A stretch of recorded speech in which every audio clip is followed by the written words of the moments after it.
My people, that Mr. Ibu adopted daughter when they call Jasmine, when everybody believes say he remove and gbab 50 million naira from the money when they contribute give Mr. Ibu, she don't finally come tell us wetin happen from beginning to end. I greet and I salute all of una. Abeg, make you hit and subscribe from anywhere where you dey watch from. May God bless you. Make una listen to wetin she get to talk for everything wey happen in respect of this Mr. Ibu matter. Make una relax and watch am. Na part 1 be this. I no want make it too long, that's why me I dey break am. After this video, I go upload another video again to show una how Let me just quickly everything solve this problem. He happen. did. I showed. So She make was there una when watch the money came this and everything, and we particular solved that video problem. first. And when the guy was arrested, he later compensated daddy with, I think, 1 point something million naira. Yes, and that money was given to him and not me. And I didn't bother. So subsequently, while I was doing my TikTok thing, I was also sustaining the family. Most of the things they buy in the house, most of the things they use in the house, I was sustaining them from that money. Then daddy later joined in the TikTok stuff. The money that was making from the daddy's TikTok that he was doing, most of it was going to the wife. Some of it was going to daddy. They were solving their family problem. She cannot say she did not use TikTok money to pay school fees at some point. I mean, TikTok I was doing with daddy. She has never for one day come and show her face on that TikTok. I was the one running the TikTok account with daddy. She cannot say she has not used the money from TikTok to put food on their table. She cannot say they did not use money from the TikTok money to do things that would benefit their family. While I was running her TikTok account, I was running daddy's TikTok account, and I was running my account. At some point, I was choked. I had to hand over her own TikTok account to her and tell her, okay, this is how to go about it. Let me focus on myself and focus on daddy. She now said, okay, but sometimes try to carry me along. I said, okay, no problem. I'll be carrying you along. Like when we're doing starting videos, you will join us. You go to the page, you see even on daddy's page, some video is 3 of us, some video is just me and daddy, and some video is me and her. So things were going quite smooth. There was no reason for malice. There was no confusion anywhere. In fact, at some point, I was more closer to her than I was with daddy, because there are certain conversations that I and her have that I have with her that I cannot have with daddy. So while the issue between herself and daddy was going on,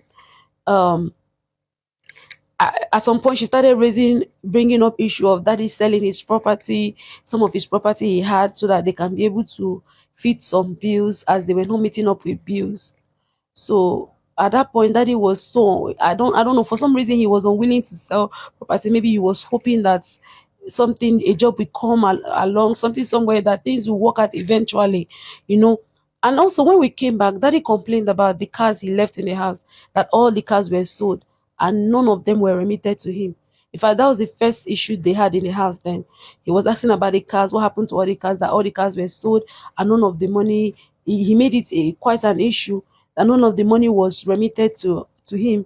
That I cannot say much about, because she's the only one that knows what happened to the car. I'm only making reference to it because even in Daddy Free's life, the first time she called me out, the first time anybody in this life ever called me out, was that she was the first person that ever called me out in this life.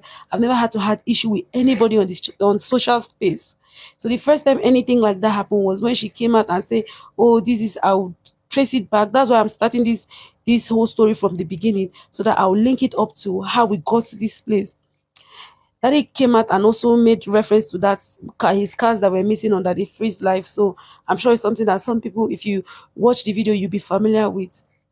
So fast forward to while we were in the house and they were having their issues, and then my ex-husband said he wanted to visit Nigeria. I said, okay, fine. So fast forward to when I rented my house and I moved into my house with my family were in the house. My husband later came and joined us in the house.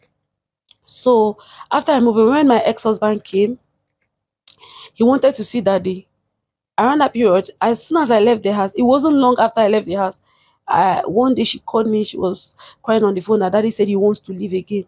that she's so scared because the last time he left for about over 2 years, and now he wants to leave again, that he doesn't want to stay in the house, that he's probably running away from responsibility and all that. And daddy that I know as of that time, he was also complaining that he's financially not okay, that staying in their house doing nothing does not suit him. So he was trying to, like he said, he wanted to go out and see if he can get job outside, maybe in Abuja, go back to Abuja, or go somewhere else apart from Lagos, where maybe he can actually get help or something.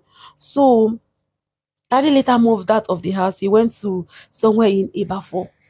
I've never been to that place before until when my ex-husband came and he wanted to see daddy. We drove all the way, myself, my ex-husband, we drove all the way to Ibafo.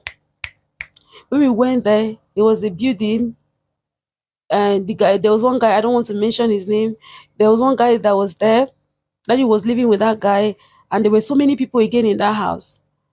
I was wondering why daddy had to leave his house to go and stay in that kind of place, in that place. So daddy said that place was preferable for him to stay. I could remember vividly that the wife was also trying to reach out to the said guy, and certain times she would say when she reached out to him, he was not responsive well and all of that. They were having some issues and all of that. So daddy was there in Iba for a very long period of time, and that guy was taking care of him in Iba for a very long period of time. So when I came back, when I got to Ibadan, I called her. I said, "This is where daddy is staying. No, that are you not going to do something about it? At least let him come back. That place, I don't think is very comfortable for him." So she said, that if he wants to move her, she cannot stop an adult from going to where he wants to stay, since his own house is not comfortable for him to stay anymore. According to her, he was running away from responsibility and stuff. They both had different view. According to daddy, there was no money, and he was trying to go and look for other means of getting money. So, and I said, okay, we are coming back, myself and my ex-husband and everything. We are coming back to Lagos, because Ibafo is almost outside the outsketch of Lagos. So she pleaded with me that day. She said, "If can we bring him back?" I said, the way I saw him, I don't think he's willing to come back. In fact, he was saying he's going to stay there for about 3 months and later go to Abuja. That's his plan. That they were working on something. The guy he said they were working on something, on one program that could likely bring him money. I had faith that whatever it is they were working on will likely bring him money. So I said, okay. Oh. So when we came back, I had a conversation with her. I could remember vividly then. That was the first time she pleaded with me. She said, "Look, prior to when I came back, that daddy has left the house severally in a very lengthy period of time, since he stopped getting jobs, since things stopped working out for him, that and most of the time that he's not around, most of the time he's outside. When she contact the people he's with, she's not able to reach out to him. And now that I've rented a house, and it's a 5 bedroom duplex in like very close, not very far, because when I was looking for that house, I was with them. So when I went, I was living with them when I went to look for the house. So I didn't look for somewhere that is very far. I looked for a place that is very okay. For it was actually myself and her that went to look for the place. You understand? So we got a place that was very close. So she was pleading with me that, can daddy come and stay with me for a while? That if you, even if it's the TikTok thing that we are doing that is bringing money, let's be doing it. At least she seems small money to settle certain bills. That if it's that one that is working out, let's do it. At least she'll be able to reach out to him if he's in my place. Other than him being in certain places that she's not able to reach out with him, sometimes she cannot communicate with him. And whenever they communicate, he always end up in a fight. That at least to some certain extent he listens to me and all that. And I told her that for me, my mother is in the same house, my son is in the same house, my younger brother is in the same house, and my husband, my ex-husband, is actually in the same house at that time. That for daddy to come and stay with us in that house, it's going to be like a very big family. And I told her that I can only allow that in one condition: if his second son, that was also with us in Lagos there, can come and move in with him, so that it will be a situation of a son taking care of a father in my house. It wouldn't completely be my responsibility. So we had later had a conversation about it, myself, the second son, and her, and then we agreed. We said, okay, daddy will come and stay with me. Oh, after she pleaded with me, and if any of these things I'm saying, if you guys feel is lies, I'm going to put evidences out here. So daddy finally moved in with me. When daddy moved in initially, she used to come to the house. In fact, not initially, she was coming to the house at all time. She will come. When she comes, when she wants to go, she will take food stuff and all that things and take back to the house. I never complain. I never complained. I was treating her like my mom. Even my mom would sometimes say, ah, I'm treating this woman more than I'm treating her. Her friend would attest to it. Her friends always say that I have so much respect for her. That the kind of respect I have for her, they've never seen anybody that respected her like that. You know, I used to call her mommy. I don't even call her by her name. Most people my age call her by her name. What they used to call her is Stella. I call her mommy. And she introduced me to all her friends, telling her friend that I'm a daughter to her. It's one of her friends that has salon very close to my house. She told her friend that I'm a daughter. In fact, when this whole issue happened, the friend called me and she said she's surprised that this same person that was telling me that you've done this for her, you've done what happened? How did things went this bad? How did things escalate like this? What really happened? You know, when I said I was closer to her than I was with daddy, most time when she wants to do something, she'll come and meet me and tell me to tell daddy. Like when she started talking about daddy selling property, she went to meet daddy several and told him about selling property. Daddy quite didn't sit well with it. She had to come to me and say, please help me talk to him. He listens to you. Talk to him in a way you understand. Because if I'm talking to him, he will think, oh, I'm doing this because I want to use the money for my selfish reason. Let him see reasons that he needs to sell this property so that they can take care of the kids and everything. And I went to daddy.